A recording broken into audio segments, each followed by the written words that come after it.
Seigneur, de nous conduire dans l'adoration du Seigneur. Alléluia. Amen. Ce matin, nous allons adorer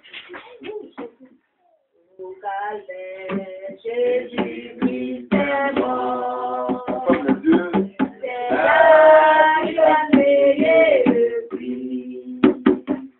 C'est là qu'il a dit, Élie, Élie, lama sabachthani. C'est là qu'il a dit, Élie, Élie, lama sabachthani. Jésus-Christ est mort. C'est là qu'il a payé le prix. C'est là qu'il a dit, Élie, oh Élie, lama sabachthani. C'est là qu'il a dit, Élie, Élie, lama sabachthani. Jésus-Christ est mort. C'est là qu'il a payé le prix. C'est là qu'il a dit, Élie, oh Élie, lama sabachthani. C'est là qu'il a dit, Élie, Élie, lama sabachthani. Au calvaire, Jésus-Christ est mort. C'est là qu'il a payé le prix.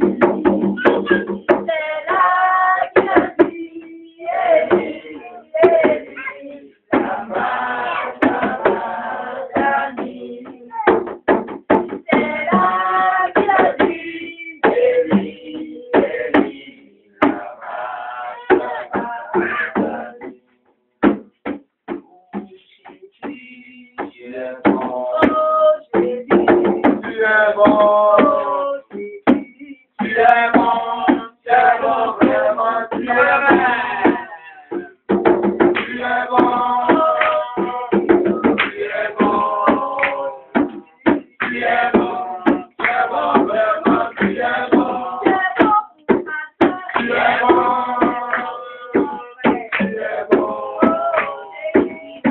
es bon, tu es bon, vraiment, tu es bon. Tu es bon,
tu es bon, Oh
allons de sa qualité, de sa puissance, de sa miséricorde, de sa bonté, de son amour avec nous.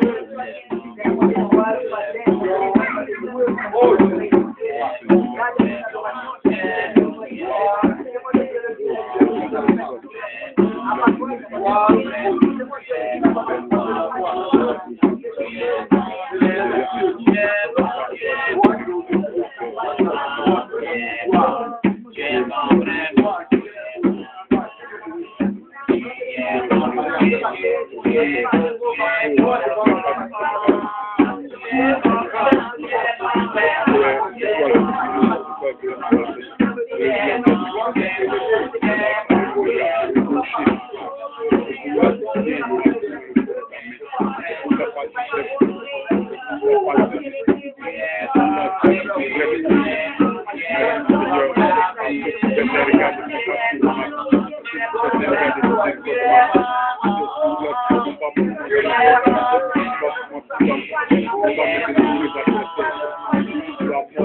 Alléluia. Amen. On acclame le Seigneur très très fort.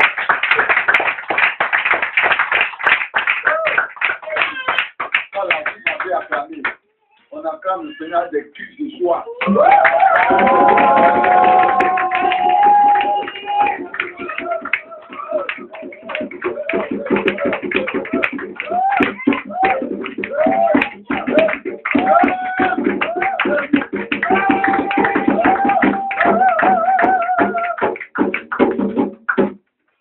Alléluia. Amen.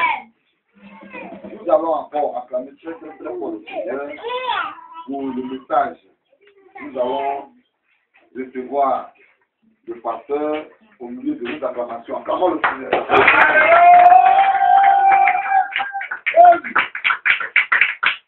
Alléluia. Amen. Alléluia. Amen. Que le Seigneur vous bénisse. Amen. Ce matin, je suis dans la joie pour ce moment que Dieu nous accorde. Je suis content que vous soyez là aussi. Alléluia. Amen. Que la paix de Dieu soit sur vous. Amen. Bien-aimés, depuis dimanche passé, nous avons fini le thème sur la prière. Aujourd'hui, nous allons aborder un nouveau thème. Alléluia. Amen. Un nouveau thème. Mais avant d'aborder ce nouveau thème, je vais vous entretenir au moins en 10 minutes sur quelque chose qui est très important. Alléluia. Amen. Parce que, vous voyez, l'œuvre de Dieu est bon. Dieu est bon. La Bible est très profonde. Il faut la comprendre. Alléluia. Il faut la comprendre. Et quand tu la comprends, tu sais où tu vas. Tu sais comment tu vis. Tu peux améliorer ta vie chrétienne. Alléluia. Il y a beaucoup de choses qui sont l'objet de discussions dans le domaine chrétien. La femme doit prêcher, la femme ne doit pas prêcher, la femme doit se voiler, la femme ne doit pas se voiler. Et dans d'autres églises, on voit que les gens ne portent pas bout d'oreille. Et vraiment, dans d'autres églises, on ne doit pas porter pantalon. Alléluia. Amen. D'autres prient samedi, d'autres prient dimanche. Trop des sujets. D'autres disent que non, le Saint-Esprit, c'est au temps des apôtres. Maintenant, là, il n'y a pas le Saint-Esprit. Maintenant, même on ne parle pas d'apôtres, on ne parle pas de prophètes, on ne parle pas de prophétie. Mais maintenant, là, on parle aujourd'hui, maintenant, de, comment dirais-je, de pasteurs. Donc, il y a beaucoup de sujets que les gens parlent, dont les gens parlent aujourd'hui. Alléluia. Aujourd'hui, je vais vous parler au moins de un parmi eux. Alléluia. Gloire à Jésus-Christ. Je vais vous exhorter un peu brièvement dessus, de deux sujets un peu. Alléluia. Amen. Vous voyez, qui a attendu que les femmes ne doivent pas porter bout d'oreille? Alléluia. Qui a attendu qu'on ne doit pas même mettre sur la tête? Qui a entendu qu'on ne doit pas même porter alliance? Oui, il y a des églises.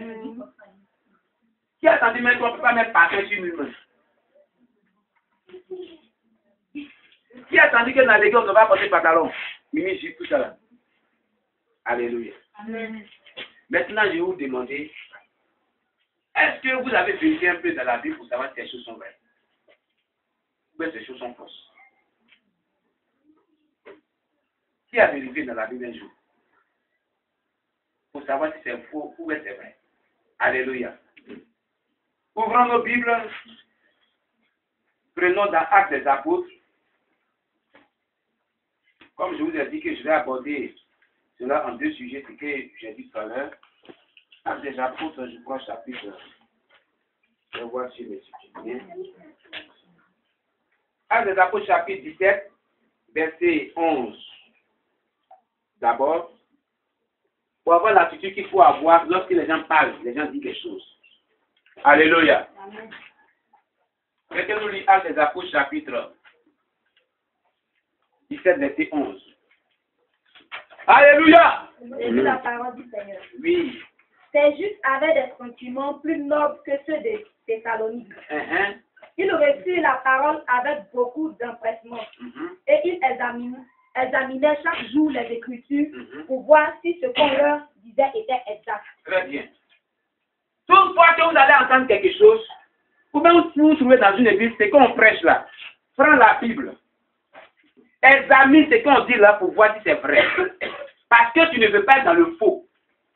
L'apôtre Paul enseignait la parole de Dieu aux Juifs qu'il avait trouvés dans un endroit. C'est ce que la Bible rapporte ici. Mais eux ne voulaient pas être dans le faux. Ils ne voulaient pas qu'on les fasse dévier la volonté de Dieu. Alléluia. Donc, ce qu'on leur dit là, eux regardent dans la Bible pour savoir si l'apôtre Paul, ce qu'il enseignait, était conformément à ce qu'ils avaient reçu depuis longtemps. Pour voir si c'était vrai. Alléluia. Amen. Donc, on ne se lève pas content pour dire, oh, comme j'ai entendu cela, je ne fais pas ça. Ou même comme les gens disent cela, c'est ce qui est bon, mais c'est ce qui n'est pas bon. Non. On vérifie pour voir si c'est dans la Bible. Et c'est ce qui est confortable à ce que Dieu veut qu'on fait. Alléluia. Et c'est ce que nous faisons. Alléluia. Amen. Que Dieu nous bénisse. Alors, ce que je vais vous dire ce matin, c'est pour ça que je vous demande toujours de venir avec un cahier pour prendre note et de venir avec un bic. À partir de Jésus qui vient dire que c'est bien écrit, viens avec quelque chose pour prendre note. C'est très important. Alléluia. Amen. Alors, parlons donc de ce que j'ai dit tout à l'heure. Je vais aborder deux sujets brièvement avant d'attamer mon thème de ce jour. Le sujet des mèches, des pantalons, des boucles d'oreilles, des bijoux, des parfums et autres. Alléluia. Amen. La Bible nous dit dans le livre de Genèse, chapitre 1, verset 31. Quelqu'un lit? Genèse, chapitre 1, verset 31.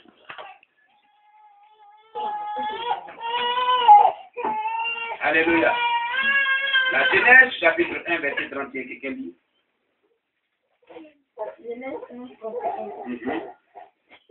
Dieu vit tout ce qu'il avait fait. Et voici, cela était très bon. Ainsi, il y eut un soir et il y eut un matin. Ce fut le 6e jour. Très bien. Vous m'appelez. La Bible dit que Dieu, il a vu. Il a vu. Donc Dieu vit. Il a dit que quand il a fini de créer toutes choses, il a examiné. Ce qu'il avait fait était très, très, très, très bon. Était très bon. Quand on dit bon et puis on dit très bon, il y a une différence là. Hein? Quand on dit bon et très bon, il y a une différence. Amen. Quand on dit bon et qu'on peut ajouter certaines choses, on peut corriger un peu. Mais quand on dit très bon, c'est qu'on ne peut plus corriger. Est-ce qu'il me fait comprendre? Amen. Quand on dit très bon là, c'est qu'il n'y a pas vraiment d'à peu près, c'est correct, c'est bien, c'est parfait. Alléluia. Gloire à Dieu. Alléluia. Amen. Donc tout ce que Dieu avait créé là, il a vu que c'était très bon. Alléluia. Amen. Il a vu que c'était très très bon. Il n'y avait plus maintenant correction à faire. On ne pouvait plus corriger cela. Amen. Amen. On ne doit plus corriger cela. Alléluia. C'est ce que nous devons retenir. Maintenant, nous prenons Genèse chapitre 35, verset 1 à 5.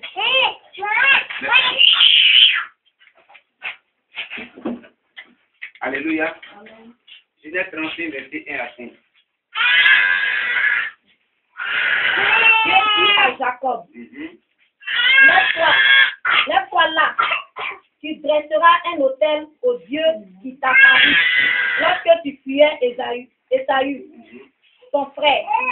Jacob dit à sa maison et à tous ceux qui étaient avec lui, ôtez les dieux étrangers qui sont au milieu de vous. Purifiez-vous et changez de vêtements. Nous nous lèverons et nous monterons à Bethel. Là, je dresserai un autel au Dieu qui m'a exaucé dans le jour de ma détresse et qui a été avec moi pendant le voyage que j'ai fait. Il donnait à Jacob tous les dieux étrangers qui étaient entre leurs mains et les anneaux qui étaient à leurs oreilles. Jacob les enfouit sous le térébin qui est près de Sichem. Ensuite, il partit. La terreur de Dieu se répandit sur les villes qui les entouraient. Et l'on ne poursuivit point les fils de Jacob. Alléluia. Amen. C'est bon. Vous avez vu? La Bible dit ici que Jacob avait rencontré Dieu à Bethel, où une échelle qui était au ciel et reliait la terre. Alléluia. Amen. Et c'est lui qui a nommé le lieu la présence, c'est-à-dire que le lieu qui est la porte du ciel, le lieu de la présence de Dieu. Et quand il quittait maintenant chez Laban, il dit, bon, je vais aller à la présence de Dieu. Vous qui êtes dans ma maison, vous tous, et on se rend dans la présence de Dieu, où il a rencontré Dieu. Le lieu où il a rencontré Dieu, où les anges qui étaient au ciel descendaient, et il y avait une échelle qui reliait le ciel de la terre. Arriver à ce lieu-là, avant d'arriver à ce lieu-là, il faudrait que chaque personne se dépouille des dieux étrangers qu'on appelle des idoles. Parce que je ne veux pas voir quelqu'un avec les idoles pour rentrer dans la présence de Dieu. La Bible dit que ceux qui étaient avec Jacob ont pris tous les idoles. Ils ont remis à Jacob. Et les anneaux qui étaient à leurs oreilles. Vous avez dit non? Hein? On va lire le verset 4. Quelqu'un dit à votre voir le verset 4 encore. Il donnait à Jacob tous les dieux étrangers qui étaient entre leurs mains et les anneaux qui étaient à leurs oreilles. C'est parce que quand on parle des anneaux qui étaient à leurs oreilles, ça veut dire les boucles d'oreilles. Ça veut dire les boucles d'eau. Ça fait partie des dieux étrangers. C'est parce que c'était des dieux, ça faisait partie des dieux étrangers, des idoles que Dieu n'aimait pas qu'ils ont donné à Jacob. Il ne faut pas, ça va aller dans la présence de Dieu aussi. Alléluia. Est-ce que me fait comprendre? C'est pour dire quelque part que Dieu n'aimait pas ça. Que Dieu n'aime pas toujours ça. Regardez bien. On a dit tout ce que Dieu a créé est parfait. C'est très bon. Quand je parle là, est-ce que vous m'attendez? Pourquoi vous m'attendez? Parce qu'on a des oreilles. Qu'est-ce qui fait que les oreilles entendent? La voix, la parole. Oui, mais qu'est-ce qui fait après la parole? Oui. Le tympan, oui. Le tympan là, c'est tout. Comment on trouve le tympan? Il y a un trou. Il y a un trou dans l'oreille. Si on bouge ces deux trous, les tu vas attendre. Quand tu vas voir, tu attends. Dieu a vu c'est nécessaire. Il y a des trous dans l'oreille. Et quand on est né avec ces trous dans l'oreille. N'est-ce pas? Hein? Amen. Il n'a pas vu nécessaire de percer ici. Parce que ça ne fait à rien. Parce que c'est que si on perçait ici, s'il perçait ici, on allait mettre des anneaux à nos oreilles. Ce qu'il n'aimait pas. Ce qu'il n'a jamais aimé. Est-ce que vous comprenez bien? Dieu a fait ce qui est nécessaire pour notre corps. Et c'est pour ça que j'en ai des anneaux qui étaient sur les oreilles pour donner. Il faisait partie des dieux étrangers. Alléluia. Amen. Aujourd'hui, de notre ère, il y a plusieurs personnes qui meurent, qui ressuscitent, et disent que toutes les femmes qui portent les boucles d'oreilles sont en enfer. On a projeté ça sur l'écran hier. On a fait témoignage par Bluetooth. Ceux qui veulent, on va les donner ça tout à l'heure. Alléluia. Tout récemment, hier, on a écouté le témoignage de la sœur Adelaïda de Carello, une Bolivienne, encore, qui a dit les mêmes choses que tous ceux qu'on avait. Il y a les Sierra Leonais, il y a les Nigériens, il y a les Ghanéens, il y a les Espagnols, il y a les Brésiliennes. D'ailleurs, il connaît une petite fille de 11 ans.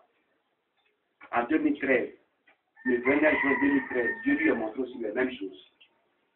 Et Dieu lui a parlé des parfums. On ne doit pas mettre sur le corps. Il y a des gens qui ont mis des parfums sur le corps, ils sont dans l'enfer, et les parfums, les brûlent. Elle aussi a parlé de ça. Adélaïde, on a rien à dire, elle a parlé de cela. Ils ne sont pas des mêmes pays, ils ne sont pas des mêmes églises, et Dieu les révèle toutes ces choses. Vous comprenez? Oh, la Bible dit le témoignage de 2 personnes est vrai. Ils sont plus que 2 personnes. Si nous ne voulons pas nous retrouver en enfer un jour, obéissons à la parole de Dieu. Amen. Amen. Maintenant, Deutéronome chapitre 22, verset 5. Quelqu'un dit Deutéronome chapitre 22, verset 5.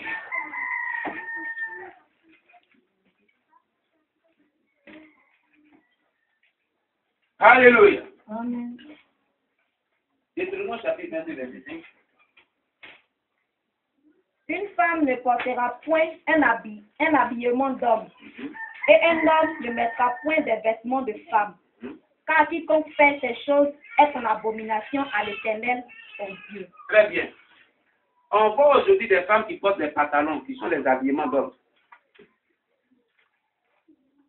La Bible dit que si tu fais ça, tu es en abomination avec Dieu. Dieu est cela. On voit les hommes qui portent des vêtements des femmes et puis ils font l'humour, le travestissement, les travestis. C'est l'abomination. Alléluia. Le monde en envers. Alléluia.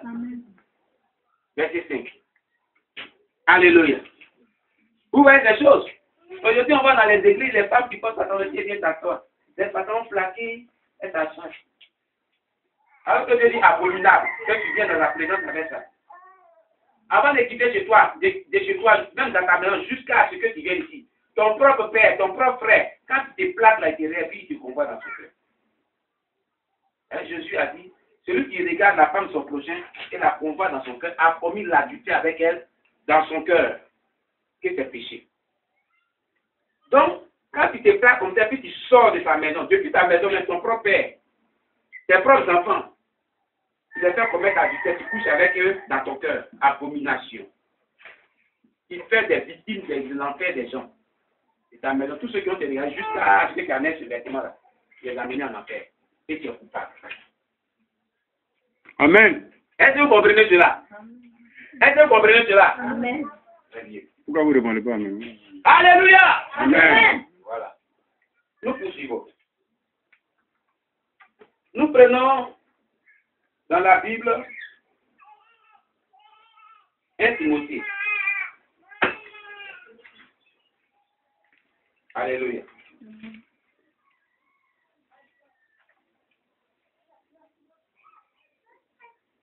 Un Timothée chapitre 2, verset 9 à 10. Il y a une personne ligne encore à recevoir. 1 Timothée chapitre 2, verset 9 à 10. Je veux aussi que les femmes, vêtues d'une manière décente, avec pudeur et modestie, ne se passent ni de tresse, ni d'or, ni de perles, ni d'habits somptueux. Mais qu'elles se passent de bonnes œuvres, comme il convient à des femmes qui font profession de servir Dieu. Très bien. Amen. Vous voyez ce que la Bible dit? Le feu de Dieu, la volonté de Dieu, c'est que les femmes s'habillent d'une manière décente.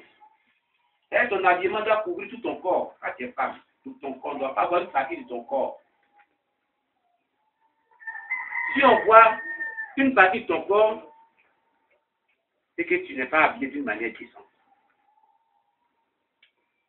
Une partie de ton corps qui est séduisante, parce que la femme est très sensible à la séduction. Et ce l'homme est sensible à la séduction. Alléluia. Dieu a fait la femme d'une manière exceptionnelle pour que la femme puisse séduire l'homme. Donc, de la manière dont ton corps est là, il ne faut pas exposer, pas exhiber ton corps selon ton accoutrement de vêtements. Alléluia. Ce n'est pas bon devant Dieu. Alléluia. Il a dit, avec pudeur et modestie, c'est-à-dire avec amour de Dieu et modestement, simplement, habillement, simple. On dit modestie, ça veut dire simple. Sans fantaisie dans tes habillements. Avec amour de Dieu, modestie. Et simplement que possible. Alléluia. Amen. Il a dit, ne sépare ni de tresse, séparer des tresses. C'est-à-dire, ta tête là ne doit pas être remplie de stress. Donc quand tu mets les mèches sur ta tête, c'est des tresses. Alléluia. Dieu dit, n'aime pas ça. Alléluia. Gloire à Jésus-Christ. C'est écrit dans la Bible, non? Hein? Amen. Et il dit, ni d'or, ni de perles. Il ne faudrait pas qu'on trouve de l'or sur elle, des bijoux sur elle, ni d'or, ni de tresse, ni de perles, disons. Les perles, c'est ce qu'on met au cou comme une chaîne. Ni d'or, chaîne en or, chaîne en cori et autres. Dieu dit de ça.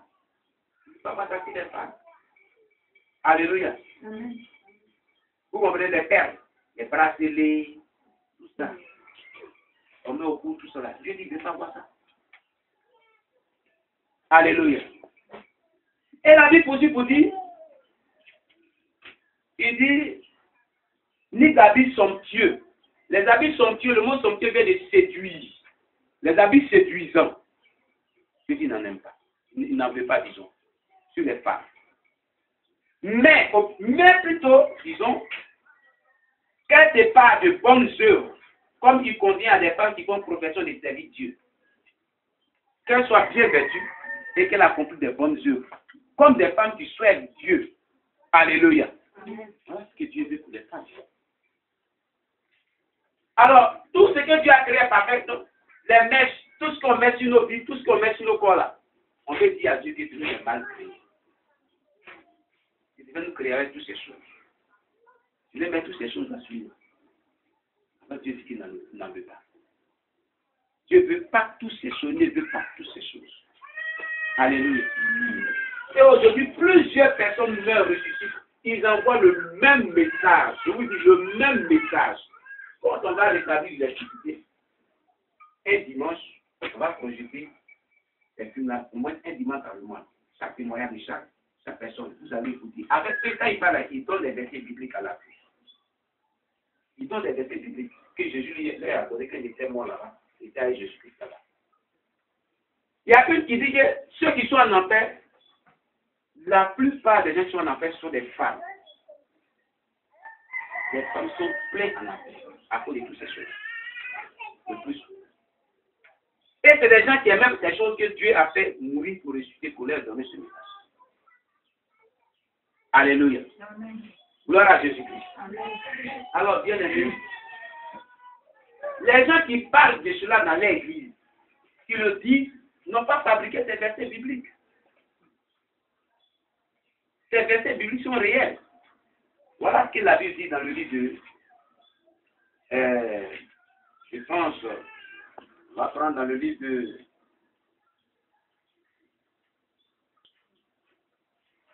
d'abord, on prend le livre de 1 Corinthiens chapitre 11.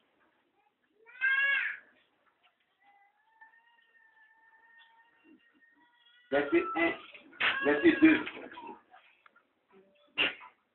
Non, verset 1. À partir du verset 1 jusqu'au verset 16. Alléluia. Donc, verset chapitre.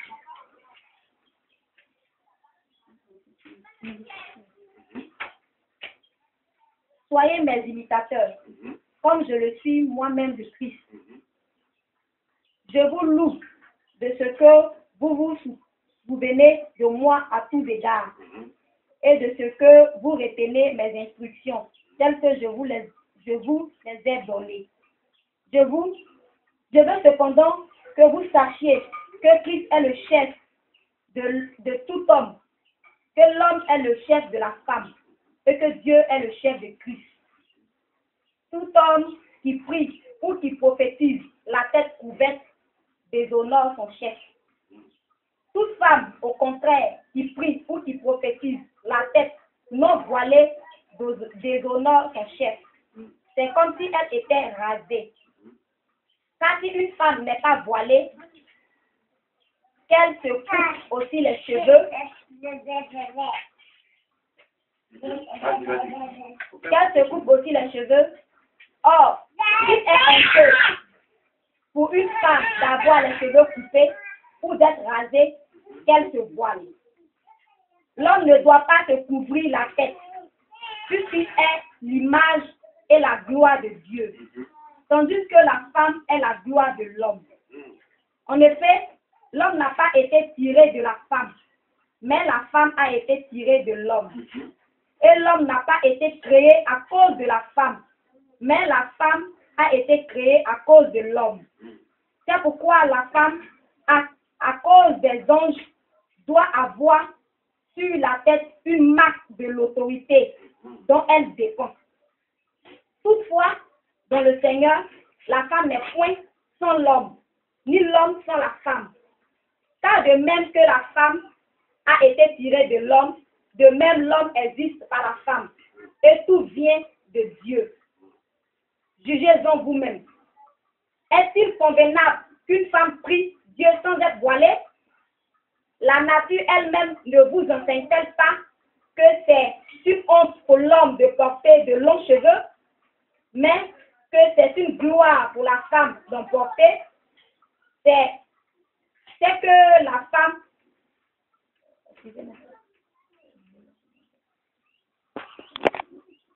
Amen. Amen. C'est une honte pour l'homme de porter de longs cheveux, mais c'est une gloire pour la femme d'en porter, parce que la chevelure lui a été donnée comme voile.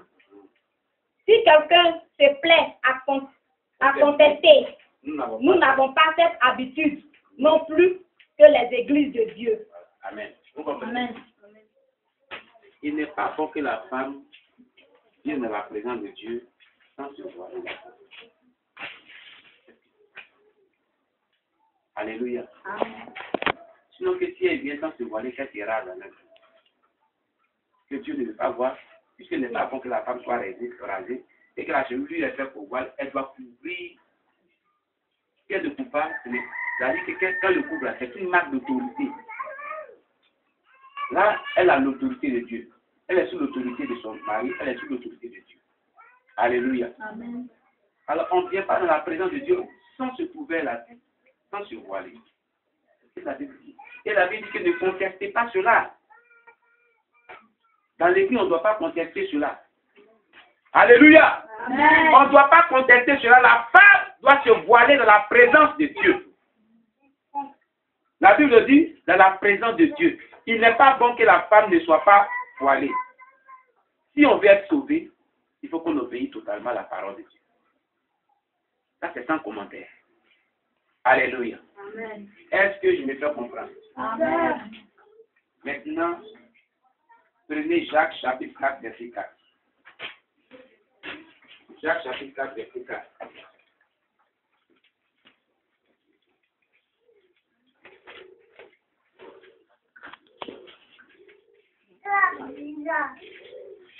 Jacques chapitre 4, verset 4. Adultères que vous êtes, Adultères que vous êtes, ne savez-vous pas que l'amour du monde est imité contre Dieu? ne savez-vous pas que l'amour du monde est inimité contre Dieu? Celui donc qui veut être ami du monde se rend ennemi de Dieu. Celui donc qui veut être ami du monde se rend ennemi de Dieu. Prenez 1 Jean chapitre 2, verset 15. 1 Jean chapitre 2, verset 15. Amen.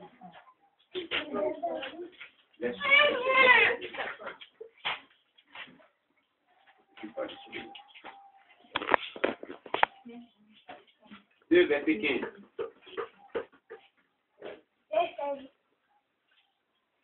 Un Jean chapitre 2, verset 15.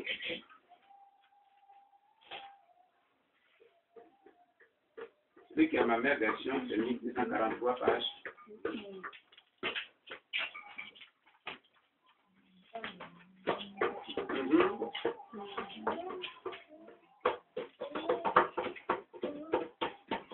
Oui. N'aimez point le monde. N'aimez point le monde. Ni les choses qui sont dans le monde. Ni les choses qui sont dans le monde. Si quelqu'un aime le monde, l'amour du Père n'est point en lui. Vous comprenez?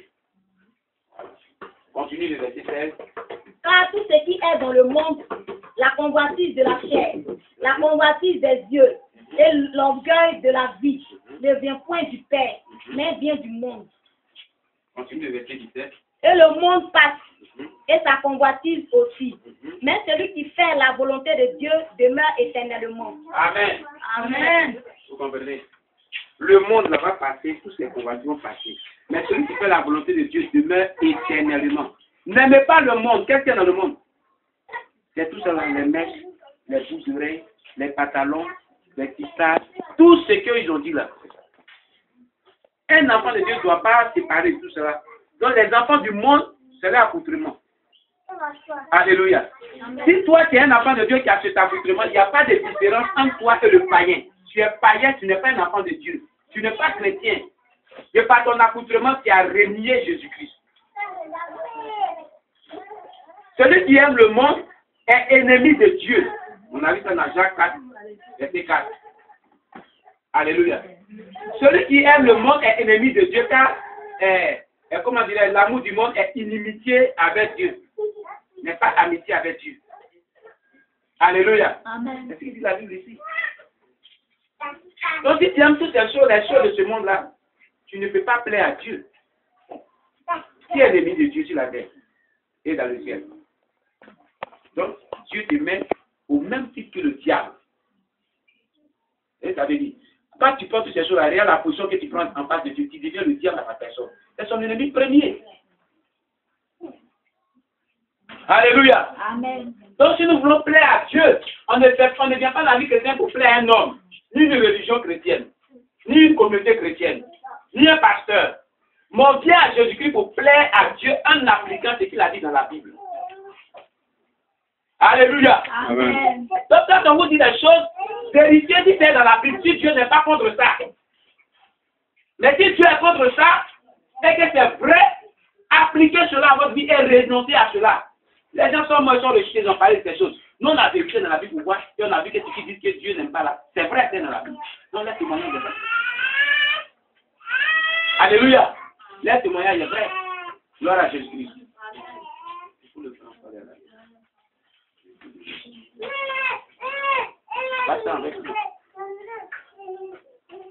Alléluia. Amen. C'est très important. Amen. Amen. Donc, voici l'une des choses qui polluent l'atmosphère de la vie chrétienne aujourd'hui. Oh, les gens, on parle des choses. On dit, dans l'église, où on ne peut pas bout d'oreille, on attache sur la tête là. Non. Dieu dit d'attacher la tête de sa présence. Après la présence de Dieu, tu peux laisser tes cheveux lèvres et taper des pieds. Alléluia. Amen. Oui.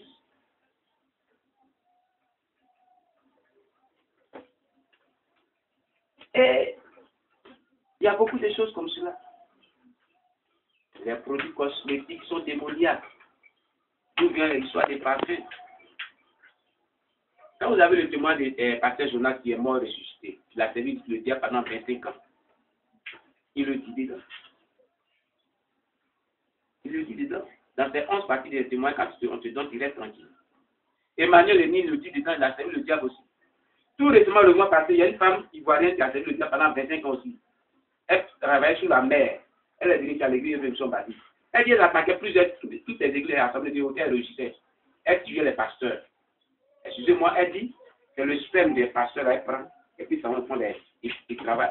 Ils sont comme dans le monde, ils travaillent ça. Ils font des pommades, des rouges à lèvres, des trucs comme cela. Voilà. Et ils envoient la nuit quand les gens dorment là, dans les magasins, dans la maison des gens, puisque tu es déjà en déphasage à la parole de Dieu. Dieu ne te protège pas.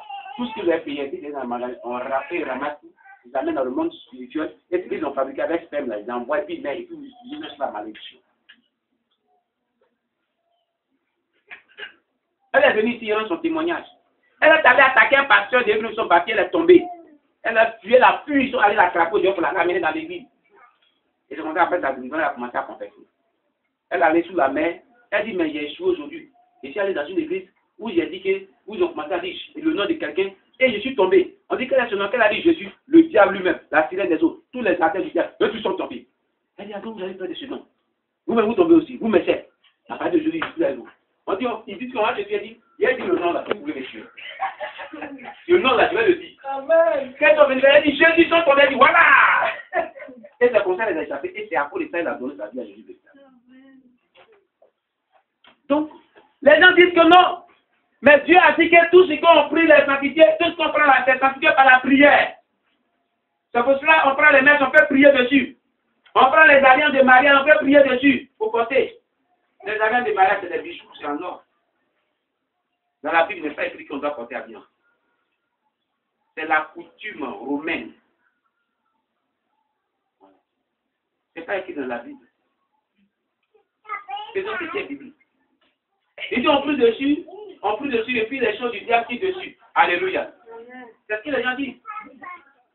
Mais écoutez, je suis d'accord qu'on prie. On peut prier si c'est que Dieu aime. C'est que Dieu n'a pas aimé. Pourquoi il le dit? Quand tu pries là, qui va exaucer ta prière? Qui va exaucer ta prière que tu vas adresser à Dieu pour dire que tu as sanctifié ce qu'il lui dit n'aime pas là? Qui va exaucer ça? Toi, tu dis, quelqu'un dit n'aime pas quelque chose, et tu veux lui forcer à aimer ça. Est-ce que c'est bon? Est-ce que c'est bon? Maintenant, vous dites qu'on prie, puis il va sanctifier. Il ne va pas sanctifier. Il ne veut pas sanctifier. Alléluia. Amen. Parce que Dieu n'aime pas ça, il ne va pas sanctifier. Gloire à Jésus-Christ. Il ne va pas sanctifier cela. Dans les prières, vous dites qu'on prie si c'est que Dieu n'a pas interdit. Là, c'est sans problème. Mais s'il y a quelque chose que Dieu dit n'aime pas, tu dis tu as prié dessus d'abord, et puis il va accepter, et puis toi tu as porté. Donc, on ne fait plus la volonté de Dieu, on fait pas ta volonté. Tu imposes à Dieu ta volonté. C'est dommage. Alléluia. Amen. Voici encore une des choses qui font qu'aujourd'hui, il y a trop de paroles qui disent dans les églises. Alléluia.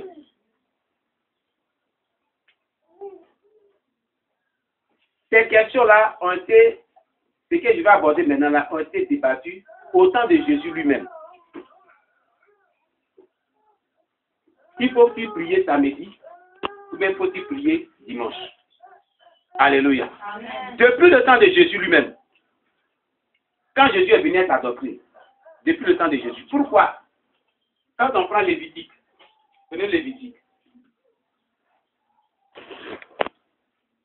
Lévitique. Lévitique chapitre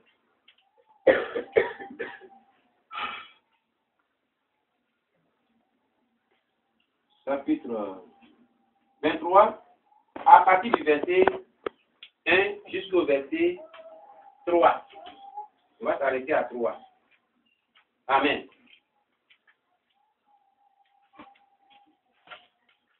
Et on lit. Lévitique chapitre 23, verset 1 à 3.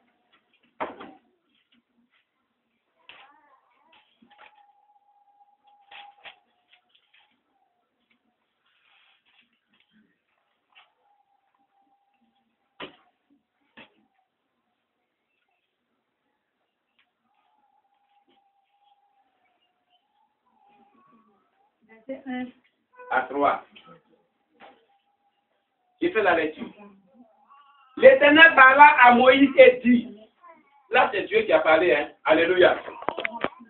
Parle aux enfants d'Israël et tu leur diras, les fêtes de l'Éternel que vous publierez seront des saintes convocations.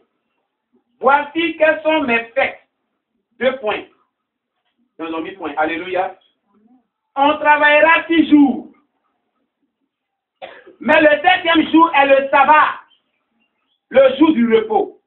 Il aura une sainte convocation. Vous ne ferez aucun ouvrage. C'est le sabbat de l'Éternel dans toute vos demeures. Selon le calendrier juif, Dimanche, c'est le premier jour de la semaine. Samedi, c'est le 7e jour de Dieu. Alléluia. Et Dieu dit, on doit rien faire ce jour. Rien et rien et rien. Alléluia. Amen. Rien et rien et rien. C'est une fête. On doit sanctifier ce jour. C'est ce que la Bible dit. Parmi les fêtes. On va dans le Nouveau Testament.